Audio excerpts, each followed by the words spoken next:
You're listening to the Online Marketing Made Easy podcast, episode 205. Welcome to the Online Marketing Made Easy podcast. Business advice so easy, you'll feel like you're cheating. And now your host, Amy Porterfield.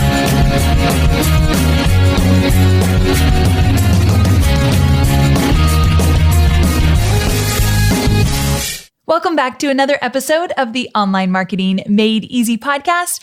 I'm your host, Amy Porterfield, and today we are talking the 3 do's and don'ts for entrepreneurs in the making.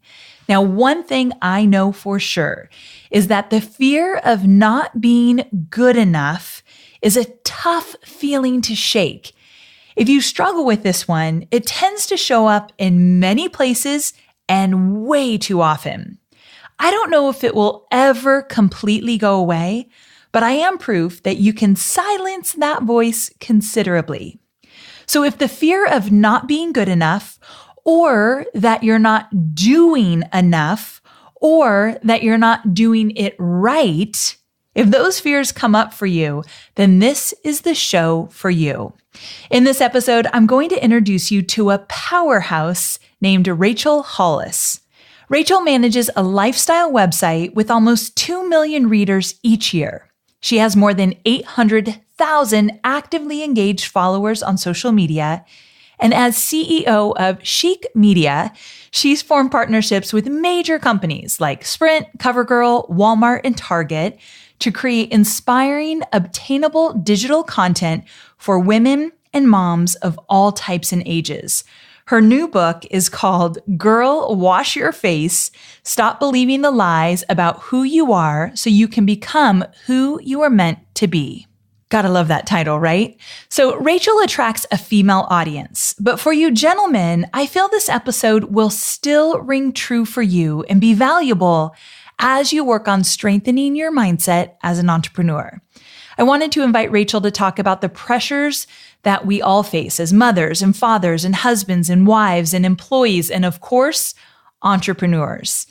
And I wanted her to talk about how to break through some of those major fears that we are constantly up against as we put ourselves out there on social media and in videos and everything else we do to build our online business.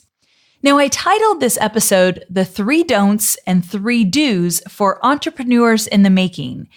And I said entrepreneurs in the making because I know that many of you, when you're being really honest and maybe just talking to yourself and nobody else, you don't always completely see yourself as a full-fledged entrepreneur just yet.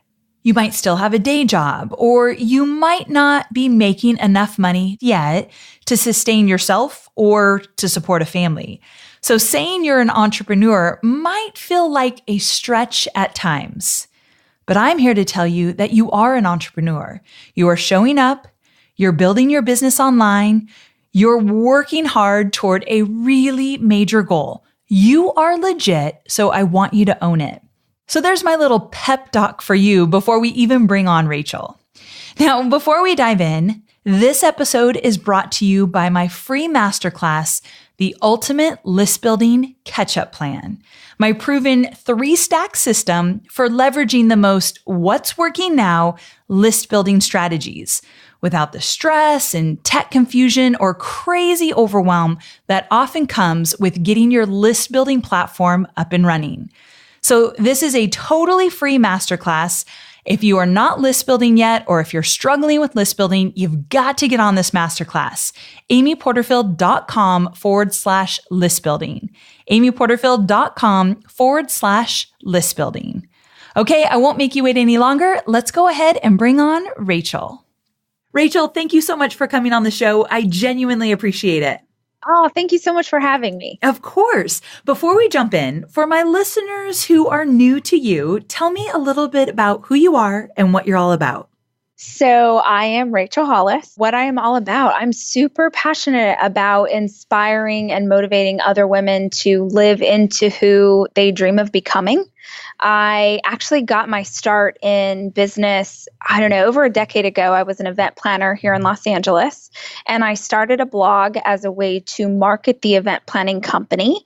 And slowly that blog got some traction and attention, and I have just kind of followed this organic growth, building this online community of women all over the world. And it has really grown with me as I've grown into being a woman and a mom and a CEO. And that's what I'm all about. I love hanging out with other women online. I love the idea that you are allowed to be whoever you dream and aspire to be. Awesome. I like guys too. I know you have some guy listeners, Amy. I have a lot of gentlemen on the show. So we're gonna talk about some principles that will relate to them as well. Absolutely. But I secretly love my girlfriend. So that's what I'm all about. Awesome. So let's talk about this first principle, because it is a huge don't in the online world. It's about comparing yourself to other people. So don't number one, don't look at what other people are doing. Talk to me about this one. Yeah, so I think this is really interesting for anybody who lives in the digital space, because so often you are looking at what other people are doing, what competitors are doing, or like-minded brands are putting out as a way to get inspiration or know what's trending. And I think that's fantastic and a great way to start your social journey. But it can really easily lead you to think that you shouldn't even try, that you're never going to be as good as their feed is or their work is, or that someone else has already done it. I think a lot of times when we look outside of ourselves, when we begin to compare, it stops us right in our tracks. So I think if you find yourself doing that, then the best thing that you can do is stop consuming other people's feeds for a while and just focus on what you do really well, what you're really passionate about, and what you know can add the most value to your customers. So very true. I love it. And you say comparison is the death of joy. Yes, because I think that every time that you look, honestly, for anything, it takes the power away from you. It takes the joy away from what you are building. And I always love that saying, don't compare your beginning to someone else's middle. Yes. So oftentimes you're like, I'm sure you get this too. I'll have young women who will send me notes and, I wish that I could have a business like yours, or I wish that I could write a book, or I wish, but I'll never be. And I'm like, girl, I have been doing this for 12 years. This is 12 years of work to get to this place.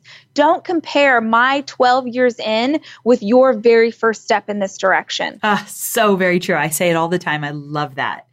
Okay, so I personally resonate with this next don't, especially in my early years, but even still today, some of the time. And that is don't number two, don't let others make you feel guilty about taking time for your business. Now, with me, it's not that my family makes me feel guilty. I actually genuinely feel guilty when Hobie's home from the fire station and I'm working all day, or I miss a wrestling tournament because I have to go to a live event, or whatever it might be. There's a lot of guilt there. But is this one just about what others actually make you feel guilty, or can you make yourself feel guilty as well? Well, so the thing that I can compare this to best, because I think the guilt shows up most often for parents, for working parents, men and women, is that we miss those opportunities and then we feel this sense of shame about what we did and didn't do. But what I have realized in my career as both a worker and a mother is that guilt doesn't serve me in any way.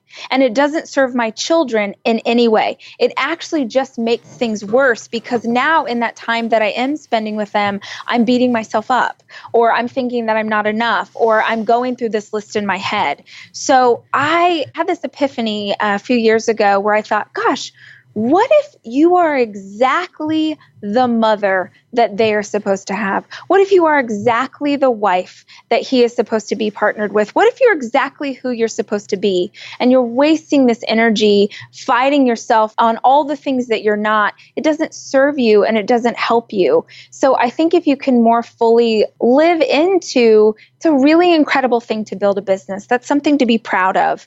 I think that we all know our limits, and you know if you're spending too much time at work. But if it's just that you have to work today. And sometimes in life we have to work and we miss out on other opportunities. I don't think that it serves you to rake yourself over the coals for that. I never thought of it that way. What if I'm exactly what my stepson Cade needs in his life and I'm meant to be, or exactly the wife that will light Hobie up? All of my insecurities and my issues and my weaknesses, all of it is exactly what he needs. That's a really cool way of looking at it. Yeah, it was a really profound moment in my life. I went to a conference a few years ago and I had this epiphany of, I grew up in the church, and so there's a lot that wraps around women and faith and who you're supposed to be. And for me, I had this epiphany like, oh my gosh, what if God made me this way? What if this is exactly the mom and the wife and the friend and the daughter. What if these boys need to see a woman as a CEO and an entrepreneur? What if that will inspire them to become whoever they're going to become? Instead of, what if being a working mom means that I'm going to mess them up? What if it's the opposite? Right. So cool. I love that. Okay. Then we're moving on to our final don't, number 3. Don't feel like other people are in charge of your dreams. What do you mean by this one? Well, the hilarious thing is I was working out today and I actually have a t-shirt on that my staff made me, which says nobody cares about your dreams, because I love the idea that our dreams are fully ours to own and manifest and build on.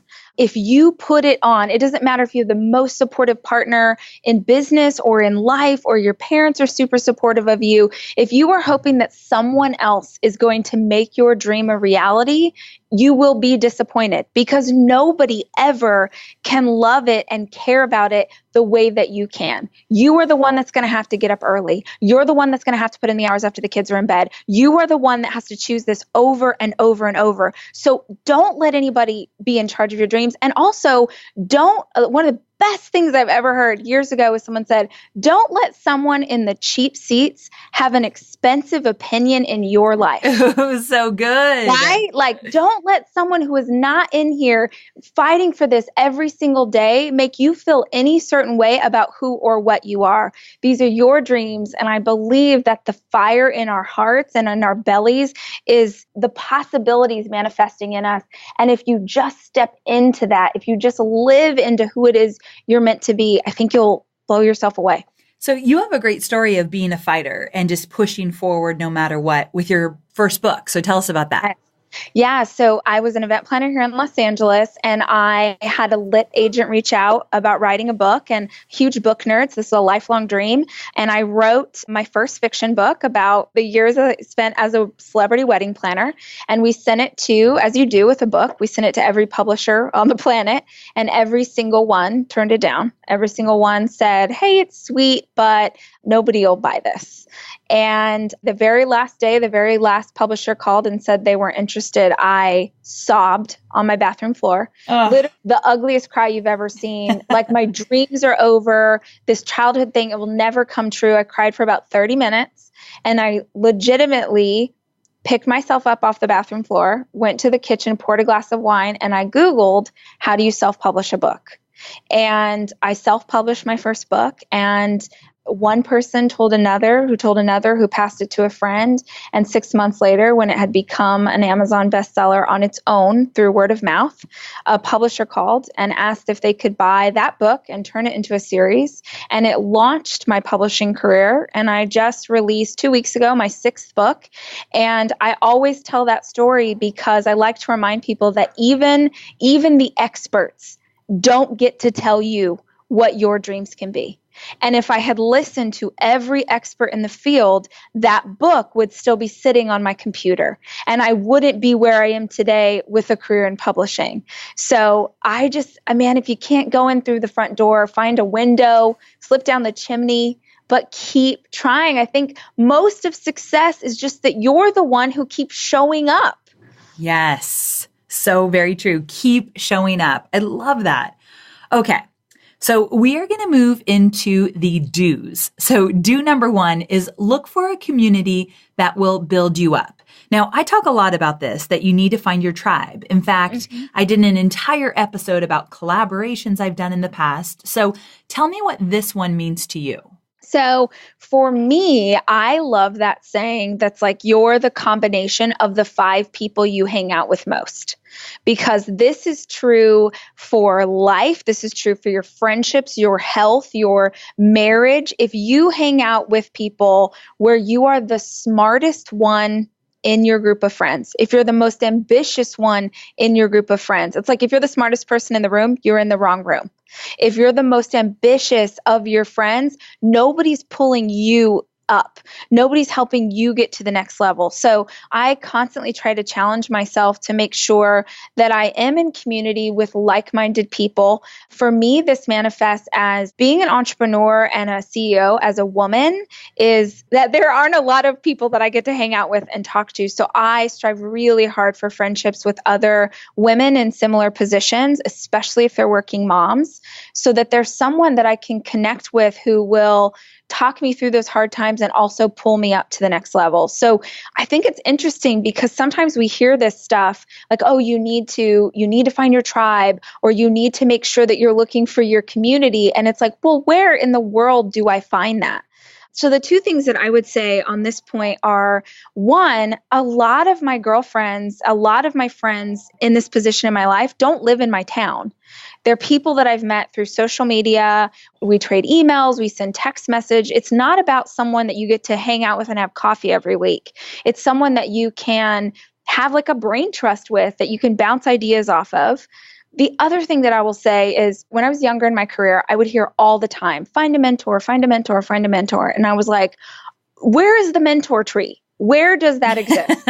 Because I don't know how to find a mentor and I'm really struggling. And I have been blessed in my career. I think I have some of the most amazing mentors on the planet, and they don't know that I exist. Dave Ramsey and Tony Robbins and Sheryl Sandberg and Oprah, anybody who I can gain wisdom from through podcasts and YouTube videos and books at the local library. There's so much wisdom online.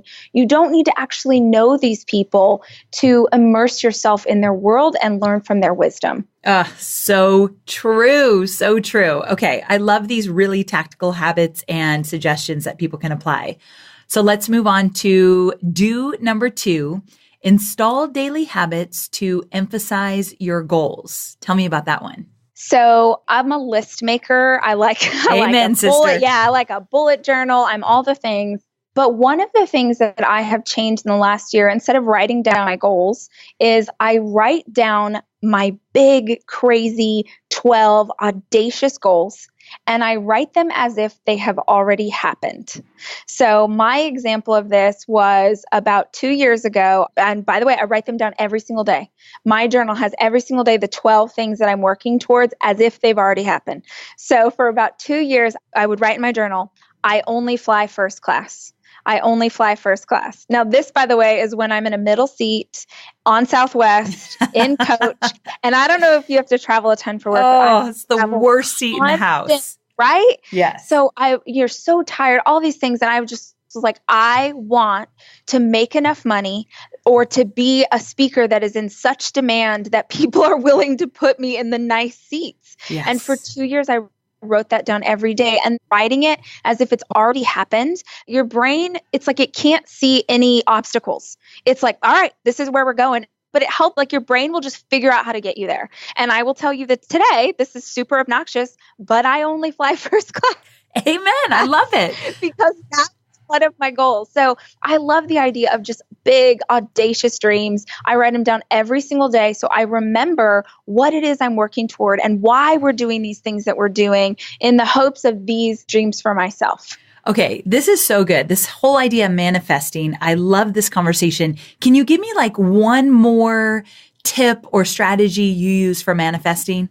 Well, I'll tell you another one of my goals, which I've never talked about, but so I am a huge fan of the Ramsey organization. I don't know if you know Dave Ramsey. So funny. Yes. I just hired my community manager, Angie, came from Ramsey. So yes, I'm very familiar. Oh, best. And I have had the chance to go to their conferences, and they're operating at the highest level. I admire them so much. And so when I went to, I'm a big public speaker. And so when I went to my first Dave Ramsey conference, I was like, I'm going to speak on the stage. And I'm not going to speak on the one-day event. I'm not going to speak on the Business Boutique, which is for women in business, which I love Christy Wright, but I'm like, I will speak on Dave Ramsey's stage. So I will tell you every day for a year and a half, I've written down, I speak on Dave Ramsey's stage. I speak on Dave Ramsey's stage. I can't even say. This is so good. So I write this down every day. And so then I thought, okay, well, how do you get there? Well, you're going to need to make some friends with people who work there. You're going to need to know whoever is booking those speakers. You're going to need to be on every podcast that Dave Ramsey has. And now anyone who works for Ramsey is like, oh, that's why Rachel's been hanging out with us so much. I have done their podcast. I'm like, let me add the most value to your life and let me keep reminding you of what an incredible speaker I am. And the reason I'm so passionate about this is I go to a ton of business conferences and there are 9 guys on stage and 1 woman. And I am vehement about the idea that it's hard for you to know that you can be something if you never see it. So for me, the idea of speaking on Dave Ramsey's stage or speaking on Tony Robbins' stage or speaking on all of these men who are in business is because they don't put women there. And I want the women in the audience like me to know that anything is possible. So that's my why. And I write it down every day. And I will tell you what, I'm getting closer to speaking on Dave Ramsey's stage. And when I do, I am going to show 700 journal entries, fast forward in a video of how many times I wrote this down, because that's another thing that people don't understand is how long it takes to build a dream. The idea of doing something audacious, of believing that you are capable of something great, that does not happen overnight. That is not a quick thing. So that's my thing that I'm currently manifesting. And when y'all see me speak on that stage, you're going to be like, wow, she sure did write that down every day. So good. Okay, when it happens, I got to have you send me a text so that I can give you a shout out on the podcast. I will. Absolutely. So cool. I love it.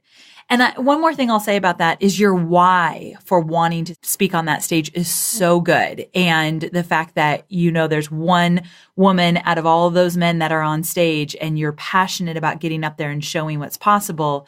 Also, yes. I love that you don't just journal about it, although that is huge and it's a big part of it. But you're out there getting on the podcast and making friends with the right people and networking. Sure. So it takes both. And that's awesome that you talk about that. Yeah, I would tell you that every piece of success I have had in my career is because I wrote down a goal and I worked backwards from the goal. Like, okay, if you someday want to be here, what are the 10 steps that are in between you and that goal? What can you work on right now today that'll take you just 1 inch closer? Oh, so good. Get into action. I always talk about that. Okay. So that is awesome stuff. I love it. But I really like this final do that we're going to talk about, number 3, and that is choose to make the time. And the reason I bring this one up and why I want you to talk about it is because I often have my students saying, Amy, how am I supposed to make business a priority and build this side hustle into a full-time job when I already have a full-time job? Mm-hmm. I've got a wife that needs me. I've got 3 kids. I've got a sick mom at home, whatever it is. I don't have time to build this business. And your do number 3 is choose to make the time. And I love this one. So please break it down. Yeah. So I have 4 children, which if anyone's wondering is the same as having 1,000 children. I have a full-time staff of 12. We have some of the biggest brands ever as our clients. I work full-time. I travel a ton. And I decided 5 years ago that books were going to be a priority for me. And it is incredibly time consuming. And that's the number one question. How do you find time to write? And my answer is always, number 1, I get up at 5 a.m. every single day. So you may have to sacrifice some of the things that you like doing, like sleep, in order to pursue your dream. The other question that I always ask people when they're like, I don't have time. I'm like, tell me about Game of Thrones last season. Tell me about This Is Us, because I sound like such a jerk, but I haven't watched TV in 8 years because you have to choose, right? Success is about choosing between what you want right now and what you want most. Okay, say that one more time. Success is about choosing between what you want right now and what you want most. So what you want right now is that you want to watch TV. What you want right now is that you want to go have cocktails with your friends. But what you want most, if that's really what you want, then you have to live your life with the intention that that's going to be manifest. You have to live every single day working toward that goal. Otherwise, you're just talking about it. If you tell me you don't have time, I'm going to challenge you. I'm going to tell you that you're not allocating your time in the right way. So it's like, oh, but you're a mom. Well, I find a way to bring my children on business trips. I find a way to incorporate them into the day. I find a way to go away on my lunch break and hang out with my 5-year-old. There's ways that you can do this so that you can win. I feel like I'm going to slowly move down off the soapbox. But there's so many things that talk about work-life balance. And I think that sort of exists as this idea of what we can and can't do, and we're not living up in certain ways, when the truth is, I'm really into the idea that you can be excellent at home in your personal life, and you can be excellent at your work. The way that you're excellent at both those things, that you find joy in both those things, is that you actually like doing both of them. When people feel out of balance, I think it's because there's an area in their life, either personal or work, that's really suffering. If you hate your job, you're never going to feel balanced. But I love what I do. I feel like it's the biggest blessing on the planet that I get to do this work. And so I wake up every day feeling like, man, how did I get here? This is so fantastic. How do I keep living in a way that everybody is prospering in this space? That always feels balanced. That always feels centered. So you can make the time for anything that you're aspiring. Maybe it's your relationship, your marriage, or your work, but you've got to choose it. You got to stop talking about all the things that you want and actually start making moves that prove that. It's like if I audited your calendar, if I audited your life right now, what would I see? Would I see you living out the person you want to be, or is it all just talk? I mean, ending this podcast episode with a little tough love is not a bad thing. I am the queen of tough love. I like it. I say it all the time. I do not want to be your cheerleader. I want to be your coach. Ooh. A coach sees that there is something in you that maybe you don't see in yourself and challenges you to fight for it. And that's the friend I want to be to you. So perfect. And such a great way to wrap it up. Where can listeners learn more about you and your new book? So the book is called Girl Wash Your Face, and this one is for women. I know if your male readers are just dying to get inside a woman's mind, you can pick it up, but this is for the ladies. It is available Amazon and Target and Barnes & Noble, and my favorite social platform is Instagram for sure, and I'm Miss Rachel Hollis over there. Awesome. We'll link to all of it in the show notes. Rachel, thank you so much for coming on the show. I can't wait for my audience to dive in and learn even more about you. Oh, thank you so much for having me, Amy. I super appreciate it. So there you have it. I hope you enjoyed this interview with Rachel as much as I have. I really loved that she shared some of those gritty truths that we tend not to vocalize, but we know that we're thinking and feeling them. So she brought them to the forefront, and I'm so glad that we got to discuss those and break them down. Now, don't forget that this episode is brought to you by my free masterclass, The Ultimate List Building Catch-Up Plan. If you are not list building yet, or if it's something that keeps being put on the back burner, now is the time. Sign up for my free masterclass to learn what it takes to get your list building platform in place. Go to amyporterfield.com/list building, amyporterfield.com/list building to get signed up right away. I can't wait to see you there, and I can't wait to see you next week. Have a wonderful week, and I'll talk to you soon. Bye for now.